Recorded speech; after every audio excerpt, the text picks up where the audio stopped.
நம்மளோட skin and ஹேரை க்ளோவாகவும் ஹெல்த்தியாகவும் வச்சுக்க ஒரு சிம்பிளான வெஜிடபிள் சாலட் எப்படி பண்ணுறது பார்க்கலாம் வாங்க.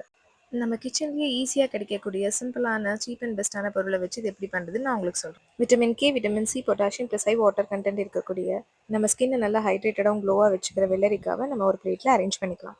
மறுபடியும் விட்டமின் சி, விட்டமின் ஏ இருக்கக்கூடிய நிறைய ஆன்டி ஆக்சிடென்ட்ஸ் இருக்கக்கூடிய தக்காளியை அந்த குக்கும்பர் மேலே நம்ம அரேஞ்ச் பண்ணிக்கலாம். இது நம்ம ஸ்கின்னை நல்லா பிரைட்டாகவும் டேமேஜ் ஃப்ரீயாகவும் வச்சுக்க ஹெல்ப் பண்ணும். சாலடை கொஞ்சம் டேஸ்ட் ஆக்கவும் டைஜஷன் இம்ப்ரூவ் பண்ணவும் கொஞ்சம் சால்ட் அண்ட் சில்லி பவுடர் அதுக்கு மேலே தூவி விட்டுக்கலாம்.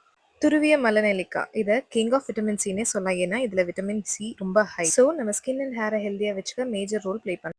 துருவிய ரா மேங்கோஸில் vitamin A, C and fibre அதிகமாக இருக்கிறதுனால டைஜஷனுக்கு நல்லாவே ஹெல்ப் பண்ணும். ஆன்டி ஆக்சிடென்ட்ஸ் அதிகமாக இருக்கக்கூடிய கொத்தமல்லி அதுக்கு மேலே தூவி விட்டுக்கலாம். இன்னொரு லேயர் குக்கும்பர் ஸ்லைஸ் அதுக்கு மேலே ஆட் பண்ணிக்கலாம். ரொம்ப சிம்பிளாகவே ஸ்கின் அண்ட் ஹேரை பூஸ்ட் பண்ணக்கூடிய ஒரு ஹெல்த்தியான சாலட் ரெடி. இது வெறும் ஹெல்தி மட்டும் இல்லைங்க, ரொம்ப டேஸ்ட்டாகவும் இருக்கும். கண்டிப்பாக ட்ரை பண்ணுங்கள். Until then bye from Gayatri.